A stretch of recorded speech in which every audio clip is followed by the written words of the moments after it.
Section 1. You will hear a man called Ken talking on the phone to a friend called Liz about holiday accommodation. First, you have some time to look at questions 1 to 6.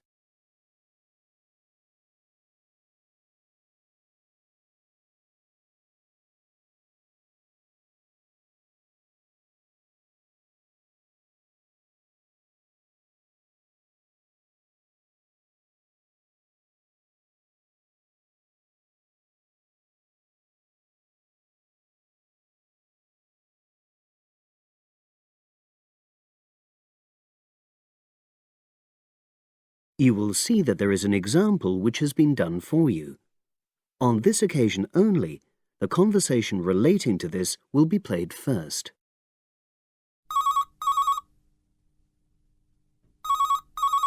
Hello. Hi Liz, it's Ken here. Hi, Ken. Nice to hear from you. Are you... This is just a quick call, but Mary and I have just been talking about our summer holiday. We haven't booked a place yet, and we've left it a bit late. We were just wondering if you know of any holiday rentals in your area. It's so nice there. Well, yes. I can think of 2 or 3 places that are very nice. What dates have you got in mind? The 10th of July to the 22nd of July. Ken says that they need accommodation from the 10th to the 22nd of July.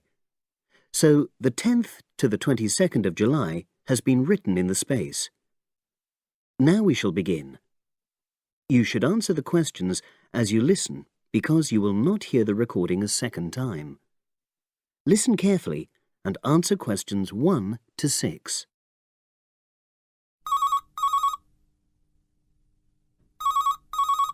Hello. Hi Liz, it's Ken here. Hi, Ken. Nice to hear from you. Are you... This is just a quick call, but Mary and I have just been talking about our summer holiday. We haven't booked a place yet, and we've left it a bit late. We were just wondering if you know of any holiday rentals in your area. It's so nice there. Well, yes. I can think of 2 or 3 places that are very nice. What dates have you got in mind? The 10th of July to the 22nd of July. Oh, yes. That is quite soon, isn't it? Well, there's a place near here called Moonfleet. Is that MOONFLEET? That's right. It's quite a rural location, and it's next to the owner's house, but it's got fields all around it, so it's very pretty. Sounds okay. Can you tell me a bit more about it? Well, it's an annex to the owner's house, and it's an apartment with 2 bedrooms and an open-plan living area. Well, I like the sound of it. Is there anything we might not like about it?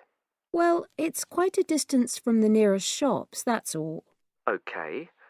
And, well, I'll tell Mary, but I don't think she'd mind that. Do you know how you book it? You have to book on the internet. There's a web address. It's www.summerhouses. One word. Yes, then .com. You'll be able to look at a photograph on that. Okay. And what about the others? Where are they? The second one I'm thinking of is called Kingfisher, and that's even more rural. It's a really beautiful location, in fact. It's by the river, and it's got nice views. It overlooks woodland on the other side. Is that an apartment? No, it's a 3-bedroomed house, and that's got a dining room as well as a separate living room and a kitchen. But I expect it's more expensive. You'll have to check the prices. It's probably a bit bigger than we need, but our nephew might be joining us. We're not sure yet. How do you book Kingfisher? You have to phone the owner directly. Shall I give you the number? I've got it here in my phone book. It's 01752 669 218. Right. Before you hear the rest of the conversation, you have some time to look at questions 7 to 10.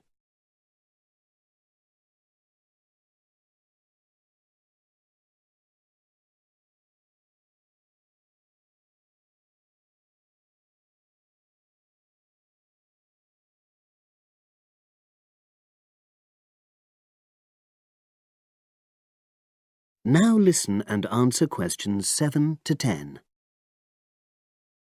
And you mentioned a third place? Yes, there's a house that my sister stayed in last year. It's called Sunnybanks. Nice name. And the location of that one is rather different. It's in the centre of a village, but it's a very small and quaint place. Did your sister like it? Oh, yes. It's by the sea, so her children really loved it. What's the accommodation like? I'm not sure about the number of rooms because I haven't been in it myself, but I think she said it's quite spacious, and I know it's got its own garden.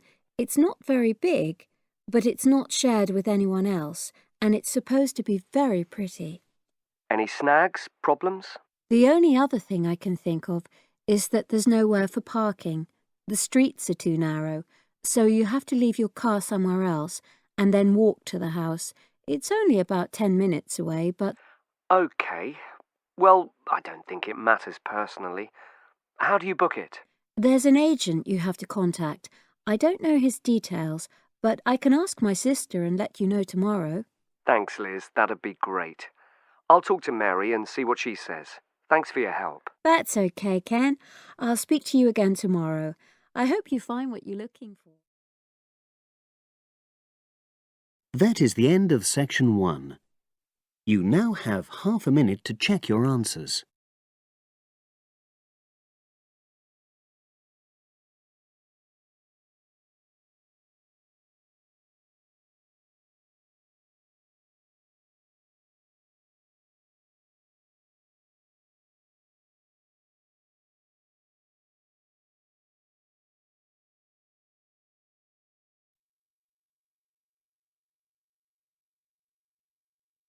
Now turn to section 2.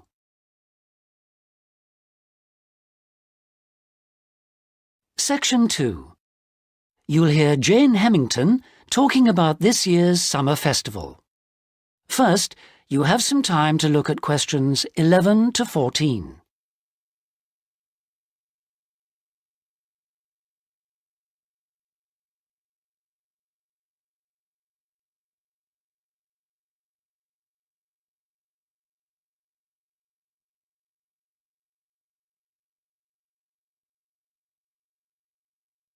Now listen carefully and answer questions 11 to 14. Good evening. And in this week's edition of Focus on the Arts, Jane Hemington is going to fill us in on what's in store for us at this year's Summer Festival. Over to you, Jane. Thank you, Jeffrey. This year, the Summer Festival is the biggest we've ever seen, so there should be something for everybody. This is the 3rd year they've run it, and the timing's slightly different. For the last couple of years, it's been around the 5th to 17th, but this year, they wanted to allow everyone enough time to recover from the 1st of January celebrations, and they've put it at the end of the month. The program has sensational theater, dance, and also a large number of art exhibitions. But the thing the festival is most famous for is its great street music. For today's report, though, Jeffrey, I'm looking at some of the theatrical events that you might like to see. In particular, at this year's theme, circuses. I'm going to tell you about 2 circus performances, but there are plenty of others in the program. I've chosen these because they represent distinct movements within circus performance. The first is the Circus Romano from Italy. As this is a traveling circus, it follows a long tradition by performing in a marquee, which is really like a canvas portable building, usually put up in a green space or car park rather than in a theater or stadium. Before you hear the rest of the talk, you have some time to look at questions 15 to 20.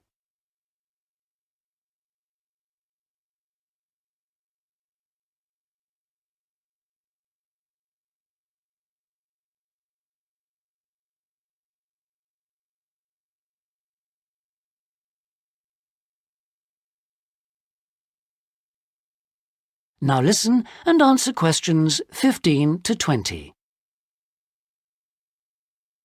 In spite of this, Circus Romano isn't at all like the traditional circuses I grew up with. There are no animals, just very talented clowning and acrobatic routines. The show has a lot of very funny moments, especially at the beginning. But the best part is the music and lighting. They're magical. At $45, it's very expensive anyway. It's really for adult tastes. In fact, much of it would be wasted on children, so I suggest you leave them at home. The second circus performance is Circus Electrica at the Studio Theater. The purists are suggesting that this isn't a circus at all. It's a showcase for skills in dance and magic rather than the usual ones you expect in a circus. With only 6 performers, it's a small production which suits the venue well. The studio only seats about 200 people. For my money, it's the aerial displays which are outstanding, as well as the magical tricks, features which are missing from Circus Romano. An interesting feature of the show is that the performers are so young. The youngest is only 14, but it's still well worth seeing. A good one for the whole family.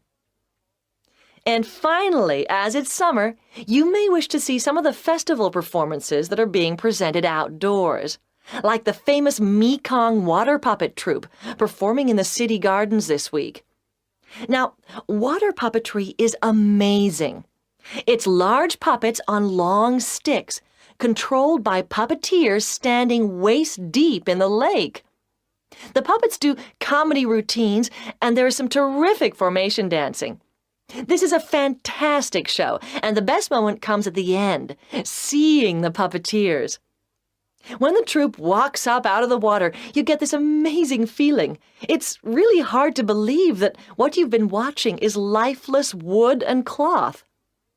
As an adult, I had a great time, but I did note that other older people in the audience weren't quite as taken with it as I was. It's a must for young children, though, and that's the audience it's really aimed at. Well, that's all I've time for today, but I'll be back next week with more news of what's worth seeing and what it's best to miss. That is the end of Section 2. You now have half a minute to check your answers.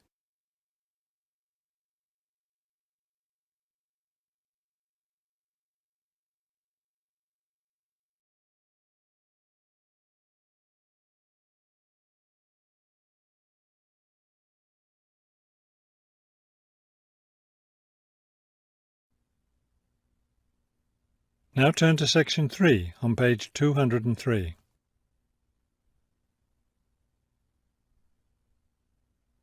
Section 3. You will hear 2 students talking about a class assignment about wild bird rescue and rehabilitation.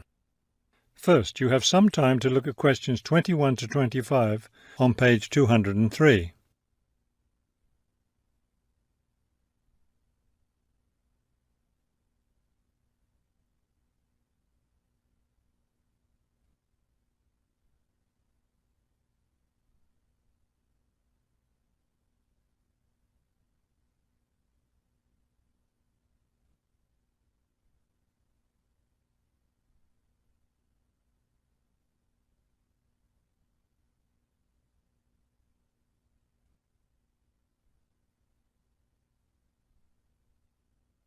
As you listen to the first part of the conversation, answer questions 21 to 25. Okay, let's go over the requirements and see what we have left to do. Let's see. We have to give the professor a written summary of the information we've gathered on our topic, wild bird rescue and rehabilitation. The other written thing we have to turn in is a case study of the rehabilitation of one bird. We have the information on that already. Right. All we have to do is write it up.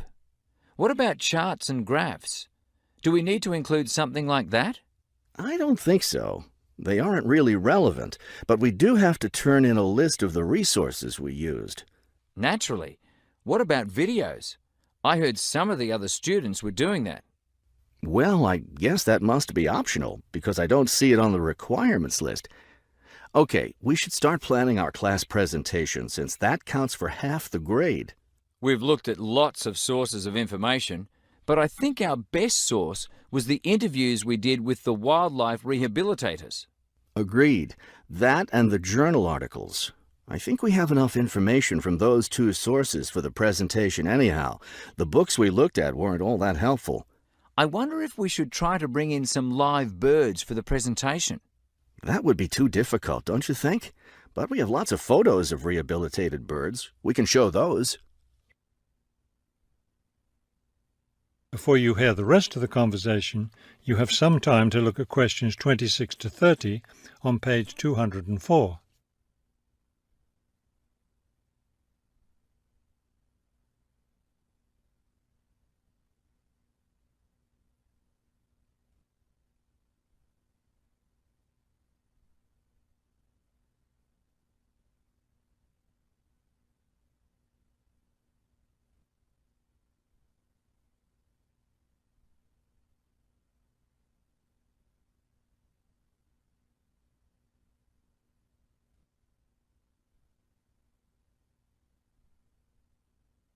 Now listen and answer questions 26 to 30.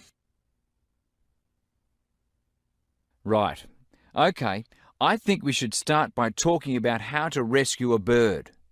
Probably first we should help people understand which birds need rescuing. Yeah, that's really important. Because a lot of times people see a baby bird that's all alone, or they find a bird sitting on the ground and they think it needs to be rescued. And usually, those are just baby birds learning to fly. So we should emphasize that people should only attempt to rescue a bird that's clearly injured. For certain kinds of birds, the rescuer needs to wear protective gloves because some of those birds have sharp claws and can tear your shirt, or worse, injure your face or some other part of your body. Yes, that's an important point. Okay, next, let's tell people to put the injured bird in a box with good air circulation. We should let them know that a cage isn't necessary, and a bag, especially a plastic one, could hurt the bird more. Another thing we need to say is that the best way to help the bird stay calm is not by petting it or talking to it, but by leaving it completely alone. Then people should take the bird to the bird rescue center as soon as possible. Right, and we should also point out that when they're driving the bird to the rescue center, it's better not to play music on the radio or talk loudly, because those things just stress the bird. Yes, it's better just to speak quietly while you have the bird in the car. Okay, we've got that part covered. Next, we should talk about what happens at the rescue center. That is the end of section 3. You now have half a minute to check your answers.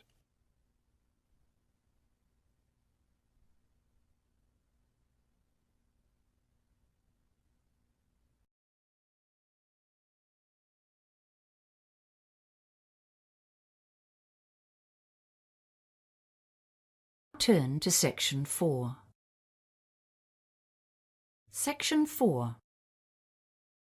You will hear a lecturer giving a talk on cochlear implants. First, you have some time to look at questions 31 to 40.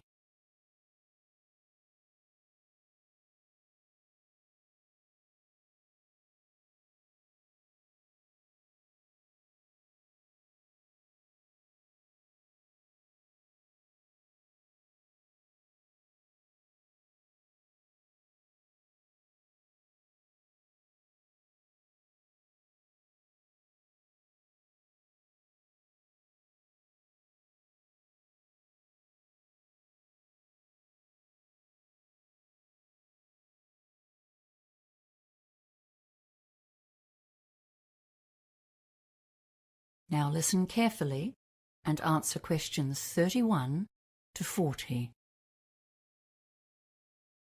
The topic for today's lecture is cochlear implants, which are a relatively new form of technology for assisting people who are profoundly deaf. First, let's revise how normal hearing works. If you look at image 1, you will remember that the ear has 3 sections. The outer ear, or pinna, picks up sounds, which are then channeled through the ear canal to the eardrum, where they are transformed into mechanical vibrations. These are sent to the cochlea, or inner ear. Inside this snail-shaped tube there are sensory hearing cells that have a variety of functions. The outer hair cells make soft sounds louder and reduce the volume of louder sounds.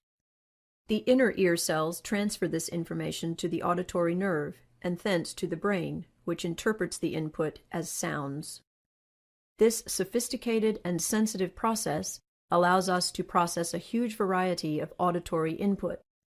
For those who are profoundly deaf, the system functions poorly or not at all, and the brain does not receive the input it needs to process and interpret sounds. Image 2 shows how a cochlear implant works. You can see that the implant has three main parts. The first external part, behind the ear itself, is the microphone, and at the back of this you can see its associated speech processor, which is a tiny computer. This analyzes and digitizes sounds and sends them to the transmitter, which is worn on the head. Those sounds need to be converted into electrical impulses so that they can be sent to the cochlea. If you look carefully at the image, you can see that just under the skin, directly behind the transmitter, is a surgically implanted receiver. This receives the sounds from the transmitter. It converts these sounds into electrical impulses, which are sent directly to an electrode array that is implanted inside the cochlea itself, thus completely bypassing the ear canal. As you have seen, a cochlear implant does not operate in the same way as the ear, nor, in fact, as a hearing aid. In cases of mild hearing loss, hearing aids can be very helpful. They simply amplify the normal sound waves as they travel down the ear canal. However, they generally cannot overcome severe hearing difficulties, and this is where cochlear implants come into play. So, what are the pros and cons of using a cochlear implant? Well, firstly, cochlear implants can deliver significant improvements in hearing for some users, and some people report dramatic improvements in the perception of individual words and sentences over the weeks and months after an implant. However, a cochlear implant is not a magic bullet that works equally well for all users. The sound signals that the brain receives from an implant are quite different from normal ones, and this means that the user has to relearn how to hear. Many users report that speech sounds robotic after a cochlear implant, and the degree to which people can adjust to this new kind of hearing varies hugely with each user and situation. It is important to understand that a cochlear implant is not a cure for deafness and that the user is still deaf. Especially for a child, an implant is a long-term commitment involving lengthy and intensive training. The user must learn to reinterpret sounds and will likely need to augment this with speech therapy so that people in the community can easily communicate with them. The implants work much better in quiet situations than in noisy ones, so they still need to learn to lip read and to use sign language. The surgery itself is not without risk, though it has greatly improved since it was first performed, and there is some possibility of damage to facial nerves. Another disadvantage of a cochlear implant is that the surgery may remove any natural hearing that the deaf person still retains. This takes away the possibility of using a hearing aid should the implant not be effective. For this reason, many users have implant surgery performed on only one ear, the one with the least natural hearing. So, who is best suited to receiving an implant? Many factors impact on this decision. The most significant one appears to be the duration of the deafness, and as you would expect, those who have been deaf for a long time generally have lower success rates. The second related factor is how old the patient was when they became deaf, and maybe more significantly, whether they had learned to speak before they became deaf. Those who become deaf postlingually generally have better outcomes. Another factor is the health and structure of the cochlea and how many nerve cells the user retains. This is related to the cause of the hearing loss, and recent research is exploring how the spinal ganglion or nerve cells are affected by disease. That is the end of section 4. You now have half a minute to check your answers.